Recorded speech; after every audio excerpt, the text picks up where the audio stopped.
Então, o primeiro vídeo que eu gostaria de mostrar é dando uma visão geral do Novo Testamento. Então, é do Bible Project. New Testament. If you open up a Bible to its table of contents, you'll see it's made up of two large collections, the Old and New Testaments. The word testament refers to a covenant partnership, which is what both of these collections are all about. They tell one epic and complicated story of God's covenant partnership with Israel and all humanity. The Old Testament is called Tanakh in Jewish tradition. It's a unified scroll collection of 39 Israelite texts that were over 1,000 years in the making. In contrast, the 27 books of the New Testament all came into existence within 30 to 40 years of each other. They were all written by first-generation followers of Jesus. From an early period, began collecting alongside the Old Testament as one unified Tanto faz. Jesus. New Testament began with four narrative books that together are called the. Espera aí, acho que vocês estão com o áudio ligado ou não? Que está captando aqui algum som. Vamos começar de novo para não estragar a gravação. The New Testament. If you open up a Bible to its table of contents, you'll see it's made up of two large collections, the Old and New Testaments. The word testament refers to a covenant partnership, which is what both of these collections are all about. They tell one epic and complicated story of God's covenant partnership with Israel and all humanity. The Old Testament is called Tanakh in Jewish tradition. It's a unified scroll collection of 39 Israelite texts that were over 1,000 years in the making. In contrast, the 27 books of the New Testament all came into existence within 30 to 40 years of each other. They were all written by first-generation followers of Jesus. From an early period, Christian communities began collecting these texts and reading them alongside the Old Testament as one unified story that leads to Jesus. The New Testament begins with four narrative books that together are called the Gospel. They tell the story of Jesus of Nazareth's life, death, and resurrection as an announcement of good news. They're followed by a fifth narrative work called Acts of the Apostles. Here, the risen Jesus commissions the apostles, a word that means the sent ones. They're appointed as Jesus' representatives to spread the good news about him throughout the ancient world. After Acts comes a collection of letters from the apostles. These were written to provide teaching and guidance for local communities of Jesus' followers called churches. There are 13 letters connected to the Apostle Paul, and they're not arranged in the order of when they were written, but rather from the longest to the shortest. Then there's the letter to the Hebrews, written by a close but unnamed associate of the apostles. After this are the letters of James, Jude, Peter, and John. 2 were brothers of Jesus, and 2 were among his first followers. The last New Testament book is the Revelation, a letter to 7 churches that reveals a prophetic word of challenge and comfort to all of Jesus' followers. So those are the books of the New Testament, but what are they about? And how do they connect with the Old Testament to make up one unified story? Think of it this way. The Bible is one long epic narrative with multiple movements or acts. The Old Testament recounts the first series of acts that give you everything you need to make sense of the story to follow. The core themes and the plot conflict are arranged in design patterns. And then in the New Testament, these are all picked up and carried forward to the story's culmination in Jesus. Let me show you what I mean. The first act is about God and all humanity. God provides a sweet garden temple for humans who are made to be God's partners in ruling the world. But the humans are foolish, and they give in to a dark temptation and rebel against God's wisdom. So they're exiled into a wilderness where they start killing each other. They build cities that spread their selfishness and oppression, leading up to the big bad city of Babylon. But God loves the world and its foolish humans, so he sets in motion a rescue plan by promising the arrival of a new human who will destroy the evil that has lured us into self-destruction. The next act of the biblical story is about God and Israel, and it develops the themes and patterns of the first act. God calls a new humanity out of Babylon into a sweet garden land. Abraham, Sarah, and his descendants, the Israelites. God promises that through them, divine blessing will be restored to all of the nations. Surely these are the new humans that we're waiting for, but the Israelites repeat humanity's rebellion against God, building their own violent cities that lead to self-destruction and another exile in Babylon. But God sustains his promise that the new human will come from Abraham's lineage. It will be a priest king who will now have to rescue both Israel and humanity from Babylon to restore God's blessing to the world. Now, notice how these two acts are designed according to the same pattern. The second act is a longer and more violent version of the first, and together they explore the tragic human condition, but they also highlight God's promise, which is developed more in the next act, the Old Testament prophets and poets. The prophets accused Israel and all nations of their evil, and they announced that one day God himself would arise to bring the day of the Lord and deliver his world from Babylon. He would do it through a promised royal priest who's going to suffer like a slave and die for the sins of Israel and all humanity, but then he'll be exalted as king over the nations. He will call others to leave Babylon and join the new covenant people who will partner with God to rule over a new Jerusalem, that is, over a new creation. And so the Old Testament concludes by anticipating a new act in the story. And when you turn to the New Testament, it's the same story, now being carried forward in Jesus. Let's see how. The four gospel accounts introduce Jesus of Nazareth, both as the promised son of Abraham who will restore God's blessing to the nations, and also as that new human who will defeat evil and restore humanity to partnership with God. So Jesus is portrayed as a human and more. He went about announcing the arrival of God's promised kingdom, and he spoke and acted as if he was Israel's divine king. But instead of calling himself king, Jesus referred to himself as the Son of Man, that is, the human one who would act like a servant. The Gospels are making the claim that in Jesus, Israel's God has become the faithful Israelite and the true human that we are all made to be but have failed to be. Jesus' mission was to confront that dark evil that lurks underneath humanity, luring us into selfishness, violence, and death. But how do you defeat that kind of evil? The surprising answer in the Gospels is that Jesus overcame our evil by allowing it to kill him on his paradoxical throne, the cross, where Jesus died for humanity's evil and sin. And it's where he lived out what he taught, that nonviolence, forgiveness, and self-giving love are the most powerful things in the universe. And because God's love for his world is stronger than evil or death, Jesus was raised to new life as the prototype of a new humanity, and this brings us to the story of Acts.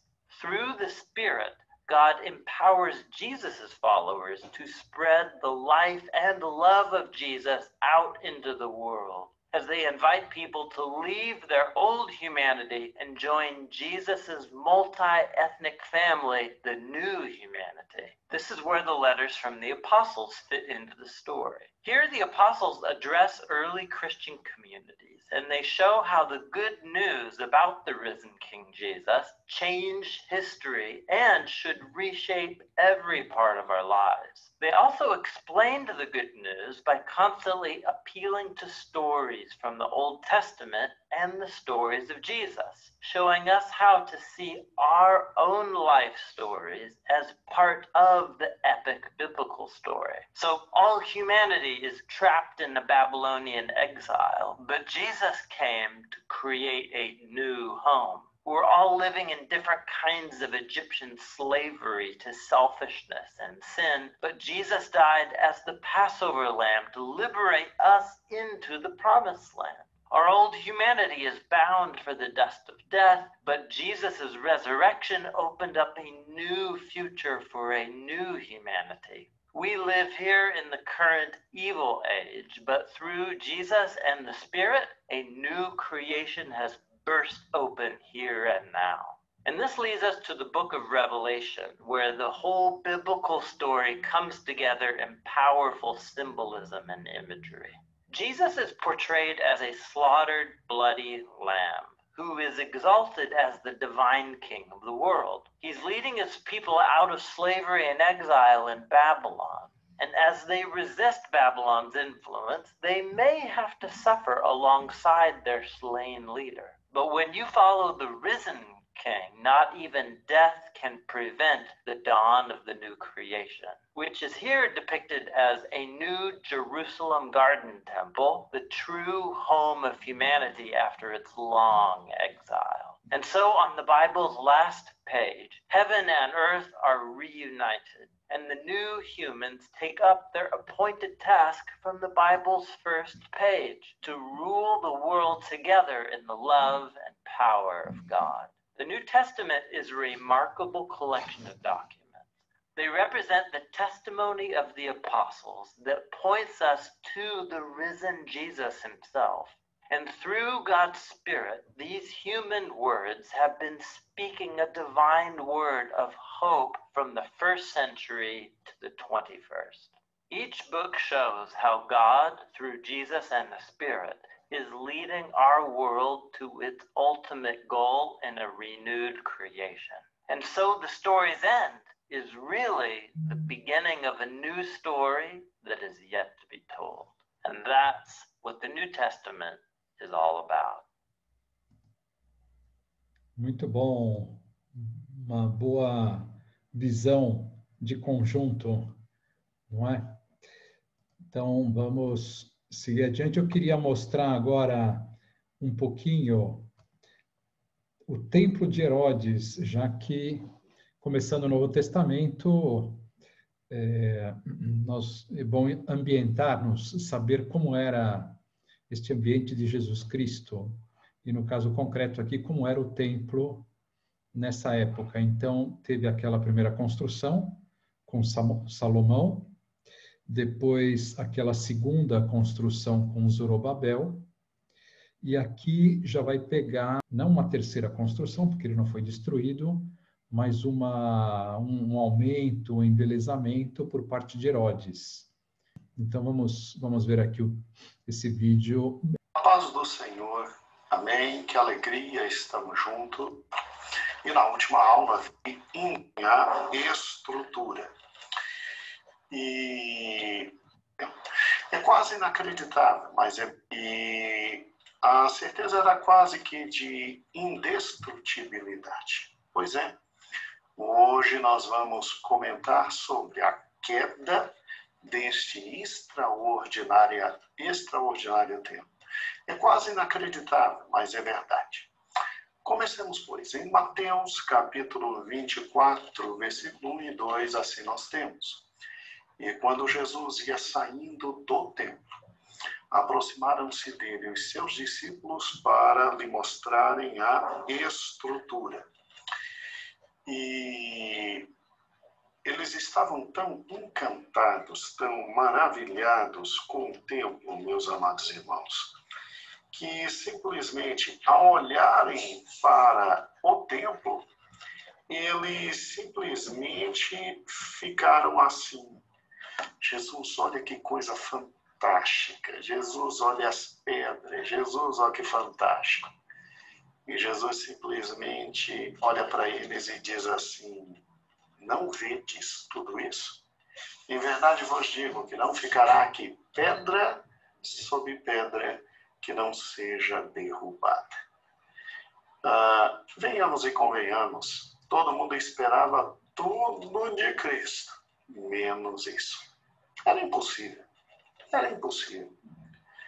Marcos, ao registrar esse momento interessante, ele diz assim: e saindo ele do templo, disse-lhe um dos seus discípulos: mestre, olha que pedras, que edifícios. Eles estavam entusiasmados, né? O que Herodes tinha feito fora fantástico, não é? E respondendo Jesus, disse-lhe: vede estas grandes pedras, este grande edifício, não ficará pedra sobre pedra que não seja derrubada. Ainda temos em Lucas, no meio dos sinóticos, a seguinte passagem bíblica. Vamos juntos? E olhando ele, viu os ricos lançarem as suas ofertas na arca do tesouro. E viu também uma pobre viúva lançar ali 2 pequenas moedas. E disse: em verdade vos digo, que lançou mais do que todos esta pobre viúva. Porque todos aqueles tinham deitado para as ofertas de Deus o que lhes sobeja. Mas essa, da sua pobreza, deitou todo o sustento que tinha. E dizendo alguns a respeito do templo, que ele estava ornado de formosas pedras e dádivas, disse: quanto a estas coisas que vedes, dias virão, em que não se deixará pedra sobre pedra que não seja derrubada. Mas, irmãos, convenhamos, eu creio que o coração dos discípulos ficou bastante apertado. Venhamos e convenhamos, o coração apertou bastante. Por quê? Porque você se lembra do primeiro templo? Quão lindo, quão formoso, quão extraordinário era. Aqui temos uma imagem que os historiadores creem ter sido aquilo que foi o primeiro templo. Fazer um croquis pequeno aqui, olha que fantástico. Você tem exatamente aqui as projeções, a imagem linda e maravilhosa do primeiro templo, não é? Aí você tem aqui exatamente o altar do holocausto, em dimensão também completa a entrada e exatamente onde era o lugar santo. Se lembra? Ali estavam as 10 mesas da propiciação, ali estavam os 10 candelabros, ali estava um único altar, e a gente estudou, né, exatamente isso. Ali também você tinha o Santo dos Santos, onde estavam os 2 grandes querubins, a Arca da Aliança, e isso fora toda essa parte maravilhosa aqui do Mar de Bronze, das mesas e pias, 5 de um lado, 5 do outro. E era algo que aparentemente era tão indestrutível, né? Mas o povo brincou e Nabucodonosor veio e acabou exatamente com tudo. Eu creio que o coração deles tivera um colapso, né, meu irmão? Porque quando você pensa no primeiro templo, o templo de Salomão, ele era algo riquíssimo e lindíssimo lá dentro, né? Mas esse templo foi destruído por Nabucodonosor em 586 a.C. E não foi sem razão, não. Depois leia em casa Ezequiel, capítulo 6, e você verá que Deus avisou. Muito bem. Como é que ficaram os judeus depois do primeiro templo destruído? Óbvio. É óbvio que quem tinha visto o tabernáculo e tinha simplesmente amado o templo, agora nem tabernáculo tinha, nem templo tinha, passou a viver em quê? Sinagogas. Os judeus tiveram que levantar sinagogas para poder se reunir e servir a Deus. Só que Deus teria misericórdia, Deus traria de volta o seu povo 70 anos depois do cativeiro e viria o segundo templo, que é o templo que estamos estudando, o templo de Zorobabel. Né? Vamos a alguns dados que são interessantes. O primeiro templo durou 380 anos. O segundo templo dura muito mais. Ele dura 473 anos. E se você parar e pensar, a conta é muito simples. Os exilados retornam em 538, com todos os utensílios tomados por Nabucodonosor, se lembra a última aula, iniciam a construção em 536, param 16 anos por causa daquele problema que tiveram com os samaritanos, nós estudamos, e em 516 eles conseguem retomar e conseguem terminar. Daí Esdras volta, Neemias volta, e quando o templo é simplesmente ali endereçado, é simplesmente consagrado a Deus. Segundo a palavra de Deus, muita gente chora, porque muita gente tinha visto o primeiro templo e quando viu que era o segundo, que desespero, que desespero. Eu acho interessante isso, porque quando se pensa no templo de Zorobabel, você tem duas grandes figuras. Zorobabel, como esse grande homem que Deus usa para construir o templo, e um grande sacerdote, Jóshua.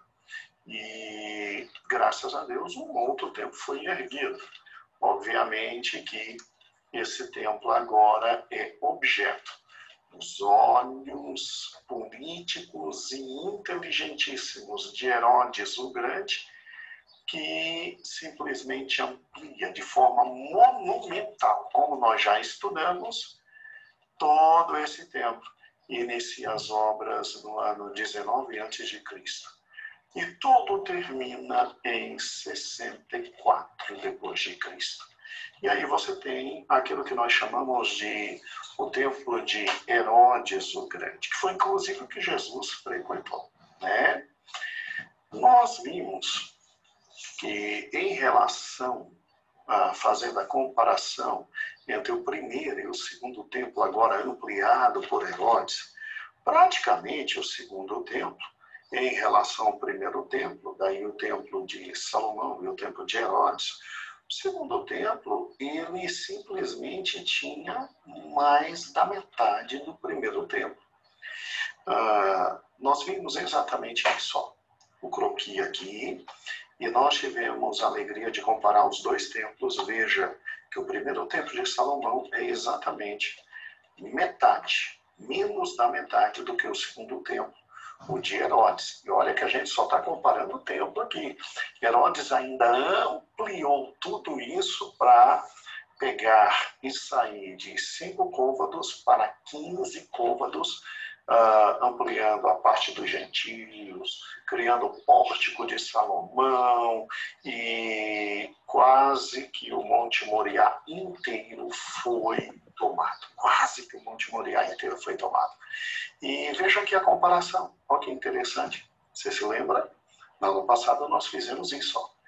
O templo completo de Salomão dava exatamente um meio. E bem menor do que o templo de Herodes. Bem menor em altura, largura, profundidade. E Herodes ainda cria toda esta parte aqui. Com o pátio das mulheres, as 4 câmaras, a porta de Nicanor, que fazia só com que o nosso querido homem entrasse ali dentro, na parte destinada aos sacerdotes. De Herodes nós comparamos. Tudo isso aqui que Salomão colocou dava exatamente isso aqui, e Herodes ampliou o tempo exatamente nesse ponto aqui, como nós vimos. Então, recordando, fazendo a comparação, O templo de Salomão no Monte Moriá tinha aproximadamente 5 hectares. O templo de Herodes era 3 vezes maior. Que agora nós estamos vendo só o templo, mas também todas as outras que ele fez.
Muito grande.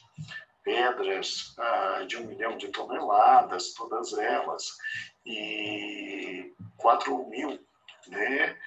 E 500 quilos, uma loucura. 80 anos esse templo, segundo os escritores, demorou para terminar. Mas também só a fundação que ele fez, lembra? Ele pegou e ele escavou e ele foi muito mais longe no tocante à construção desse templo. Olha as abóbadas, olha a fundamentação, como nós já estudamos. Assim, Herodes facilmente fez um dos maiores trabalhos de engenharia da antiguidade e alguns historiadores dizem que era a maior construção do mundo na época. No mundo na época. Muito bem feito. Simplesmente para receber muita gente. E nós mostramos essas figuras para que você tivesse uma dimensão do que Herodes fez. Uma coisa fantástica e fabulosa. Agora me responda com sinceridade. Como é que Cristo simplesmente pôde olhar para isso e sair? Normalmente ele entrava ali pelas portas de Uda. Talvez ele tivesse saído aqui pelo arco, né? Como é que ele olha para tudo isso e diz, não vai ficar pedra sobre pedra? Meu Deus do céu! Olha para o tamanho disso, olha para as dimensões disso, olha para as consequências. Como é que não vai ficar pedra sobre pedra? Muito bem. Herodes tinha feito um trabalho extraordinário. Primeiro, deixa eu voltar aqui, ele usa o que Salomão não usou. Toda a esfera do Monte Moriá. Ele consegue ampliar de forma muito grande, muito forte. Ele fortalece Jerusalém. E para você ter uma ideia, se lembra aqui do Arco de Wilson, né? Olha a entrada aqui, ali do lado das 2 portas de Uda, né? Olha que interessante. Olha o que Herodes fez. O templo, aquela partezinha ali de dentro, bem menor, bem mais acanhada. Ele simplesmente traz o pátio das mulheres aqui, com as 4 grandes salas, né, que a gente estudou. Tem o pátio dos gentios, isso fora ainda os pórticos de Salomão. Olha que coisa fantástica ele fez. Ó, aqui você entrava, ali estava a escritura para que os gentios não entrassem deste ponto aqui para frente, fica fora que senão você pode morrer. Olha que coisa linda aqui dentro, né? A parte das mulheres, o pórtico. Olha o pórtico de Salomão, olha que coisa fantástica. Não era à toa que Jesus estava sempre por aqui fazendo, e olha, muito ouro, revestido a ouro tudo. Isso aqui brilhava e brilhava de longe. Convenhamos, Herodes fez um trabalho muito grande e muito fantástico. Só que se você fizer algumas contas, pense comigo, né? Olha aqui dentro, olha o santo lugar. Isso aqui, obviamente, não chega a ser a representação do que era na época, mas era algo extraordinário. O que Herodes mandou fazer era fantástico, era fantástico. E aqui é o Santíssimo Lugar, né? A figura só tem um erro. Na época de Herodes não se tinha mais, infelizmente, a Arca da Aliança. Ela já tinha sumido. Agora, vamos fazer uns cálculos interessantes para ver se realmente Herodes foi o grande construtor de todo esse tempo. Pensa comigo. Aqui tem uma rápida árvore genealógica da família de Herodes. Você tem aqui Herodes o Grande, ok? O que assumiu todo o reino, o que viveu aproximadamente 70, 71 anos e que tentou matar Jesus Cristo, tá bom? Tentou matar Jesus Cristo. Olha que interessante. Ele teve estes filhos: Herodes Arquelau, Herodes Filipe, Herodes Antipas, Herodes Filipe II e Aristóbulo, que é um caso meio separado. Um dia a gente vai estudar a família de Herodes. Prometo para vocês fazer um estudo especial sobre isso. O que eu quero é Herodes e o templo agora. Acompanhe comigo o raciocínio. Se Herodes, como dizem os historiadores, ele vive 70, 71 anos, porque ele nasce em 73 a.C. Ele era idumeu, tá?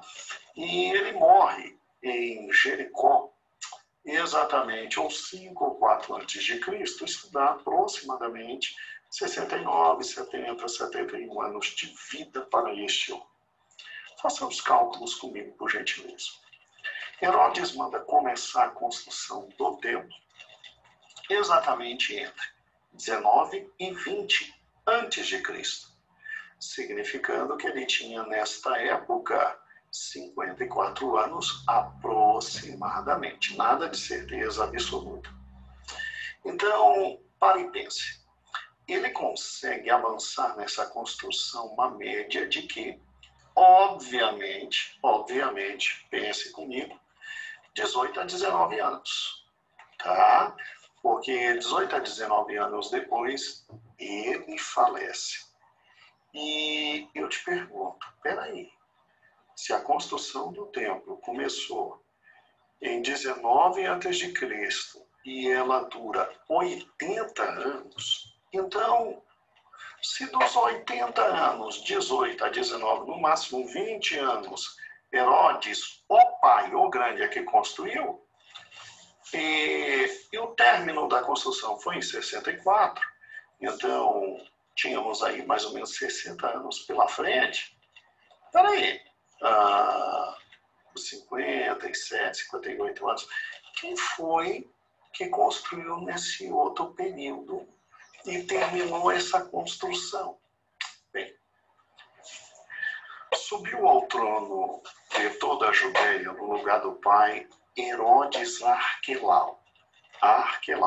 Tanto é que Arquelau reinava, e aí, inclusive, quando Deus manda voltar de volta o nosso querido Jesus Cristo do Egito, a Bíblia diz que José, com receio de Arquelau, foi lá para cima, lá para Nazaré, não é?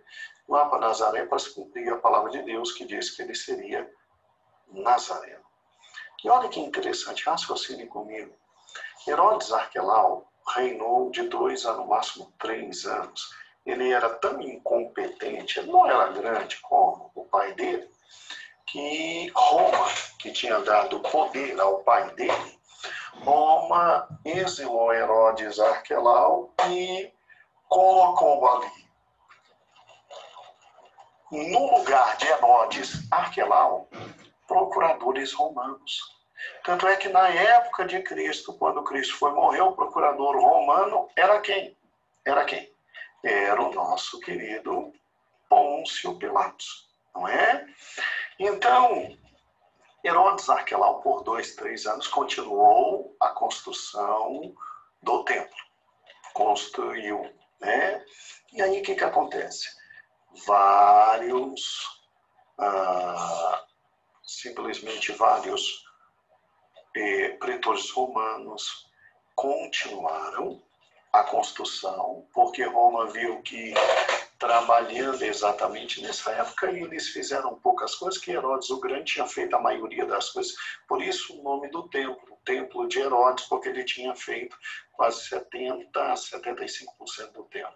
Herodes Arquelau andou mais um pouquinho, e aí os grandes Pilatos da vida, porque Pôncio Pilatos não foi o único romano a governar ali naquela época, né? Outros vieram e continuaram a construção do templo, e coube a este aqui, Herodes Agripa I,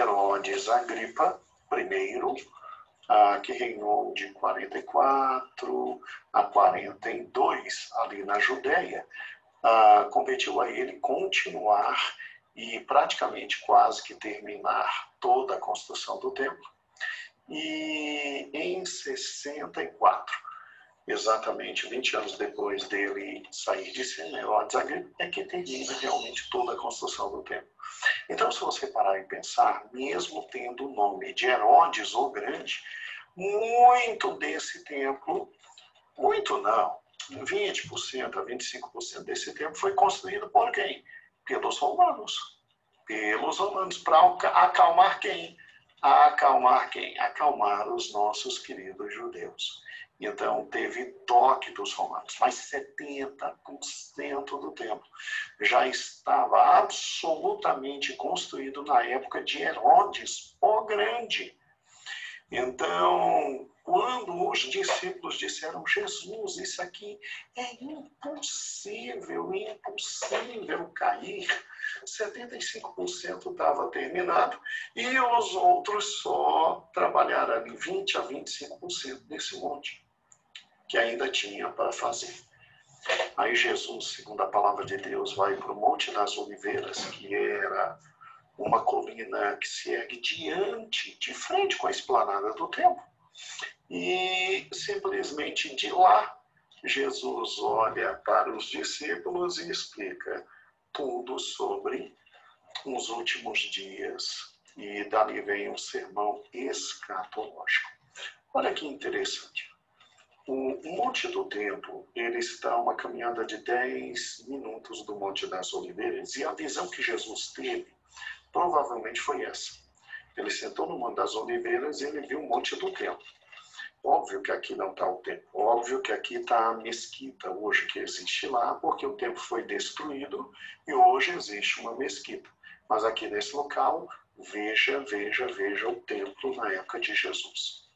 E o que é interessante se torna quer dizer que aquele monumento foi destruído? Foi. Olha que interessante.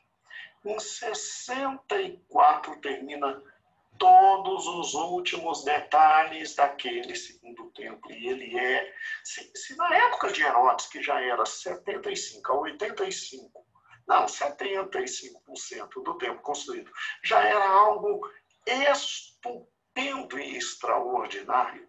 Meu Deus do céu. E quando terminou? Pois é, em 64 termina a construção do templo, 80 anos construindo esse templo. Em 66, os romanos cercam Jerusalém e 4 anos de cerco, eles acabam com toda Jerusalém e acabam com todo o templo, cumprindo-se especificamente a promessa de Cristo. Olha que interessante, cumprindo-se a promessa de Cristo. Os malucos dos judeus quiseram se rebelar contra o Império Romano. E qual foi o motivo? Imposto. Os romanos estavam cobrando muito imposto. E aí eles começaram, no ano 66, com protestos anti-taxações. Mas bem, não tem problema. Seria um problema. O general Tito, filho do, na época, imperador romano Vespasiano, e que tinha o nome também do pai, né? Tito Flávio Vespasiano, ok? Simplesmente destruiu, sitiou e acabou com a cidade. E isso se deu no momento auge em 1º de agosto de 67 depois de Cristo. E no ano 70, como Cristo profetizou, destruíram o templo, não deixando pedra sobre pedra. Como assim não deixando pedra sobre pedra? Depois que se invadiu e se massacrou o povo judeu, colocaram fogo no templo para romper cada uma daquelas pedras que foram muito bem colocadas e estruturadas, para que o ouro derretesse. E derretendo o ouro, meus irmãos, derretendo o ouro, simplesmente pudesse saquear o ouro. Então, este quadro que pinta Tito no seu famoso cavalo branco. Veja ali no fundo, o templo todo e absolutamente todo queimando, para que o ouro derretesse e pudessem pegar o ouro. E como as tropas romanas estavam insatisfeitas com o ouro que foi pego, ele derreteu, iam quebrando pedra sobre pedra, pedra sobre pedra, para simplesmente fazer o quê? Pegar ouro que estava dentro e incrustado, porque acreditavam que entre uma pedra e outra, Herodes tinha erguido aquele templo e tinha ouro entre uma e outra. Amados irmãos, aqui está um retrato, agora sim, não imagem, não não um quadro, mas uma imagem real do que é hoje. De tudo o que está no templo, o que sobrou foi isso aqui. Se você for a Jerusalém, você verá que a profecia de Cristo se cumpre à risca e o segundo templo é absolutamente destruído. E olha o tamanho das pedras. Tá? Ali está o que nós chamamos de parte leste do antigo muro. E isso foi o que sobrou. Foi, infelizmente, o que sobrou, chamado hoje Muro das Lamentações. Tito fez questão de, além de queimar, levar todo o ouro, levar a menorá para o templo dos deuses romanos, como símbolo de toda a glória romana. E se lá dentro tinham 10 menorás, e se você numa figura como essa tem condições de ver que são mais de 6 a 7 homens para levar uma menorá, você já imaginou que era levar todas as 10 menorás? Eles só não levaram o arco, a arca da aliança, porque não estava lá dentro. Mas, meu amigo, queimaram tudo para pegar todo o ouro e não ficou nada, não ficou absolutamente nada. Foi um momento de desespero. Por isso Jesus diz, ai das grávidas nessa época, ai daquelas que amamentam. Peça para que isso não aconteça quando estiver no inverno, para vocês poderem fugir. Quem está no monte não desce, não. Não desce, não vem para Jerusalém nem a pau. Incrível. Incrível que Deus não é Deus que fala e deixa de cumprir. Deus deixa sua mão na história para comprovar. Jesus tinha dito que não ia ficar pedra sobre pedra. Ninguém acreditava, em razão da excelência e da grandiosidade que era aquele templo. Amados irmãos, raciocinem comigo. E todo romano, quando tinha um grande feito, ele fazia questão de erguer um monumento em Roma para o grande feito. Então, todo grande general que conquistava uma vitória extraordinária, havia um monumento de pedra com escritos de glorificação àquele general, e não foi diferente com Tito. Em Roma, você tem o Arco de Tito. Olha que interessante. Sendo um monumento todo feito de mármore e erigido em glorificação ao triunfo e à conquista de Jerusalém, e foi construído no ano 81, quer dizer, cai Jerusalém no ano 70, em 81 levantam este grande arco exatamente quando Tito chega ao poder máximo, porque ele substitui o pai Vespasiano e se torna um grande imperador romano. E esse arco está lá até hoje, porque Deus não é Deus que brinca quando fala. E Cristo falou, tinha que se cumprir. Ele mede 15,4 metros de altura, 13 metros e meio de largura, 4,75 de espessura, e está escrito exatamente assim: o Senado e o povo romano dedicam ao divino Tito Vespasiano Augusto, filho do divino Vespasiano, porque eles acreditavam que os imperadores romanos eram deuses vivos na terra. Então, Tito, que seria o próximo imperador e que nessa época já era imperador, já era considerado um deus, tanto é que era adorado no povo romano, e a vitória sobre Jerusalém foi tão difícil, tão emblemática, tão paradigmática, tão fundamental para eles, que eles fizeram o Arco de Tito. E o que é interessante é que o judeu, até bem pouco tempo, não passava por esse local aqui em Roma, não. Quando você for a Roma, pergunte onde está o Arco de Tito. Ali está. Está vendo? Olha o tamanho disso. Olha a espessura disso. O que nós acabamos de ler está exatamente aqui, ó. É aqui. Ou seja, o Senado, o povo romano erguem todo esse monumento ao divino Tito Vespasiano, filho do divino Vespasiano, né? E o que eu acho interessante é isso aqui, ó. Isso aqui é uma aproximação da parte lateral desse arco. Então, olha que interessante, ó. Quando você um dia visitar Roma, Deus vai lhe dar esse prazer, meu irmão. Ele não me deu ainda esse prazer, eu ainda terei. Você verá exatamente isso aqui, ó. Você verá essa figura nesta lateral, como símbolo da vitória romana. Eles trazendo o que havia de mais bonito dentro do templo, a querida menorá. A menorá. E com todo o ouro, com tudo, eles destruíram absolutamente tudo.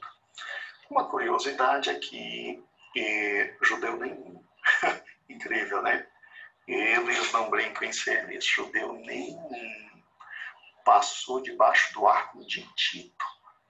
Só depois de 1948, quando o Estado de Israel foi fundado, aí sim, o primeiro judeu, que foi um premier israelense, um primeiro-ministro, passou aqui debaixo como sinal de perdão pelo que Roma tinha feito aos judeus, né? Muito interessante. Mas é só um fato histórico. Meu amado irmão, veja que a palavra de Deus se cumpre. E aqui acaba a história do segundo templo. Você tem agora um povo, de novo, humilhado, arrebentado, quebrado, e por uma razão muito séria, porque não soube o dia da sua visitação. E o pior,